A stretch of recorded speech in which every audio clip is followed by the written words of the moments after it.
JBN, we keep you informed. I am Michelle Jones, and in the news, SSL owes government $40 million in payroll taxes.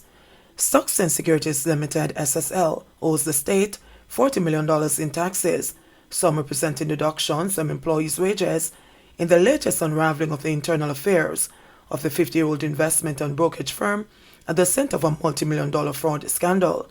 Tax data obtained shows that up to January 30, 2023, SSL had an outstanding balance in payroll taxes of $40.5 million. Interest and penalties are not clear.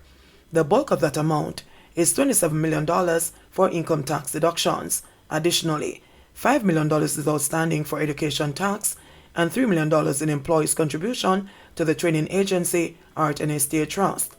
The outstanding amount for the National Housing Trust was $327,000, while the figure for the National Insurance Scheme was $4.5 million. SSL is a private company whose financials are not disclosed to the public or investors, a situation the government says will soon change for dealers in securities such as stocks and bonds.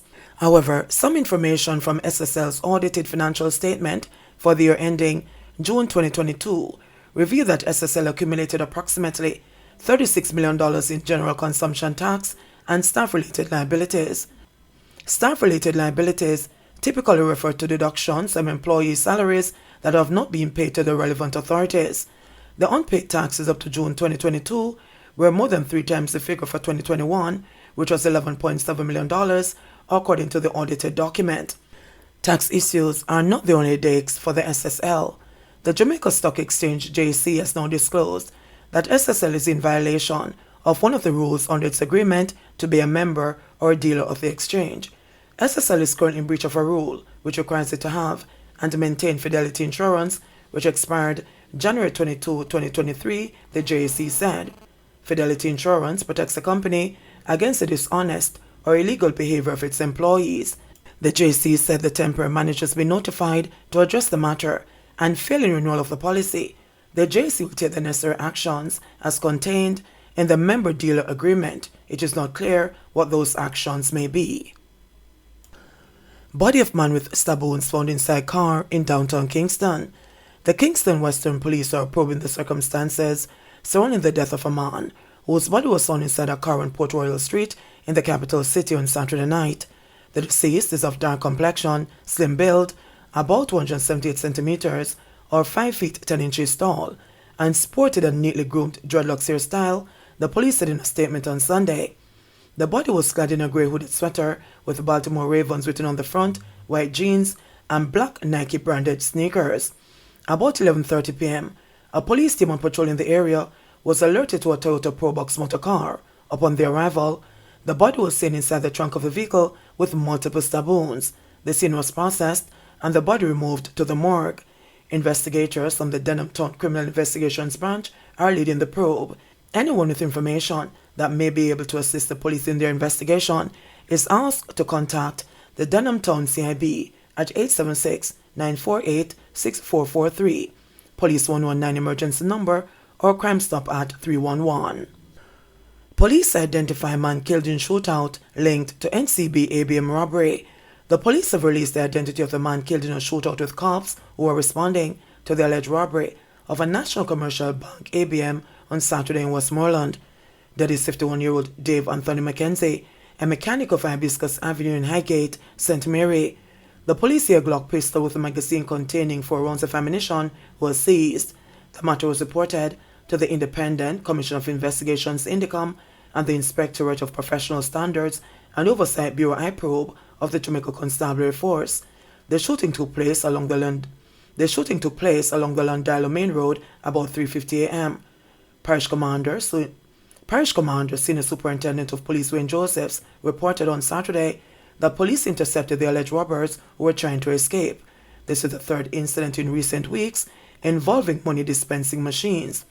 On February 2, an automated teller machine ATM was stolen from Jameson Service Station in Darlington in Westmoreland. It was recovered later that day, but the $8 million that it reportedly contained was not found. News also came on February 2 that a Jane Bank ATM was vandalized in Spalding, Clarendon overnight. The police said no money was taken. West Kingston police named person of interest in elderly woman's murder.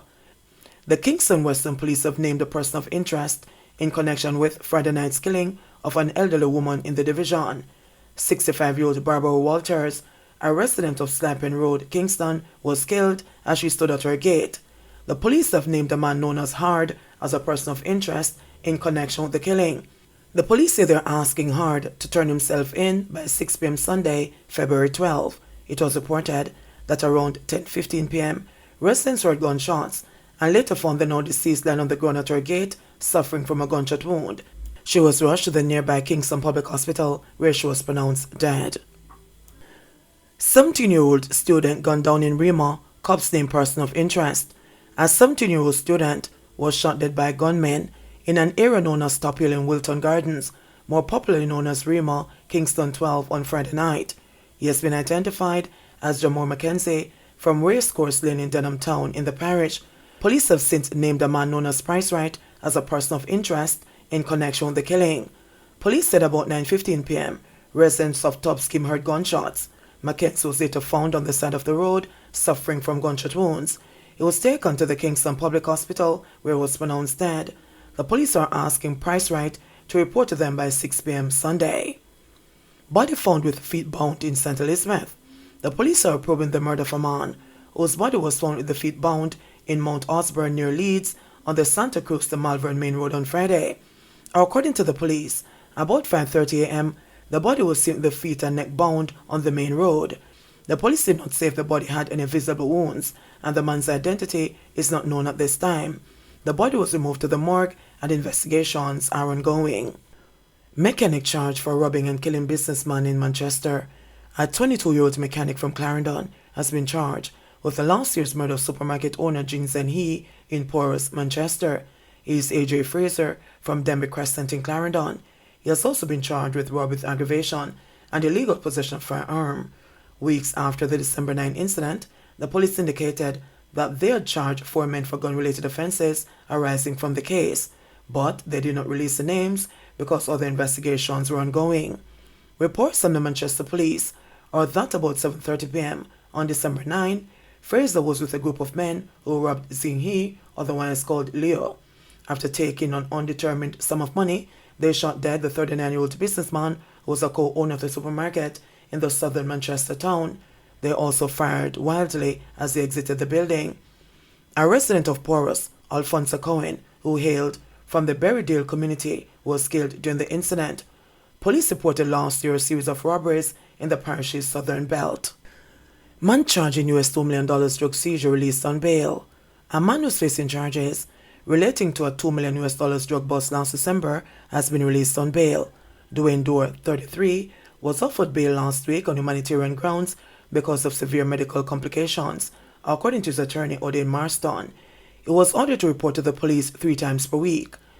Dorr is facing charges of possession of, dealing in, taking steps to export and conspiracy to export ganja. He was arrested on December 17, 2022, during a police military operation along the Bull Bay Main Road in St. Andrew. The police report that about 10:45 p.m. an Isuzu motor truck was stopped. It's alleged that during a search of the vehicle, compressed ganja with an estimated street value of approximately $2 million was found in the back. Dorr denied the allegation, his attorney said. Crooks step up schemes targeting POS machines to clone debit and credit cards. A businessman was left baffled after the card machine or point of sale POS terminal at his retail shop kept rejecting payment. His apprehension worsened when the absence of a unique mark on the underside of the machine confirmed that it was not the one linked to his thriving business located in eastern Jamaica. Video footage from the store security cameras provided some answers. A pair of crooks, pretending to make a card payment, switched his POS machine while the cashier was distracted. POS machines have become a prime target for criminals who use them to devise very sophisticated identity theft and other fraudulent schemes that are raking in billions of dollars, according to local fraud experts.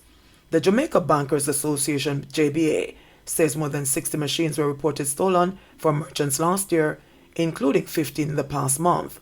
Crooks initially targeted gas stations, but have since widened their net to restaurants, pharmacies, doctors' offices, on other entities with wide customer bases, said Dane Nicholson, chairman of the JB's Anti-Fraud Committee. Errol Edwards, president of the Jamaica Gasoline Retailers Association, said gas station operators have reported losing their mobile POS machines to thieves traveling on motorcycles or in heavily tinted cars. They either come and grab it and run to a waiting car or take the machine from the attendant to enter their PIN, then skillfully switch it with another, then leave. It will look similar in everything, but by the time you realize they are gone, Edwards said. But he said there have not been many incidents in recent times, noting that some gas retailers have opted to discontinue curbside transactions. The stolen POS machines are retrofitted with high-tech gadgets capable of secretly capturing a customer's card number and personal identification number, PIN, Nicholson explained.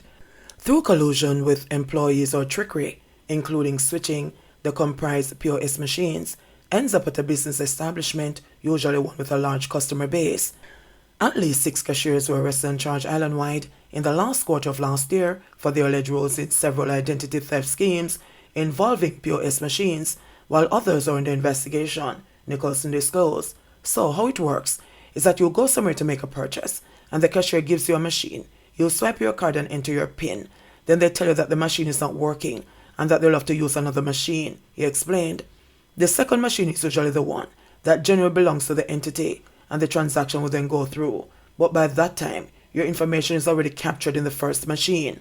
Nicholson, who has disassembled scores of compromised devices, said the use of Bluetooth and near-field technology means that in some instances, fraudsters don't have to physically retrieve the retrofitted machines. They can stay within a certain proximity of the location and remotely download the data, sometimes even encrypting it, he said during an interview, making reference to sensitive customer information mined with a bogus POS machine. Nicholson said the information skimmed from customers' debit and credit card is then transferred to the magnetic strip of a blank card to create a duplicate or clone. This allows them to make point-of-sale purchases or withdraw cash at ABMs, or if it's a card that can conduct online transactions, they proceed to conduct e-commerce transactions. In the last 3 years, Jamaican commercial banks had accumulated fraud losses totaling just over $2 billion, the JBA anti-fraud expert said, citing figures released by the Bank of Jamaica. Debit and credit card losses account for approximately 60% of these losses each year, Nicholson disclosed. Most times, the financial institution will reimburse customers for these types of activities because the customer would not be aware. So it's the financial institutions that underwrite the losses, said Nicholson. JBN, we keep you informed. Please remember to subscribe, like, share, leave us a comment and click the notification bell to receive our daily news items.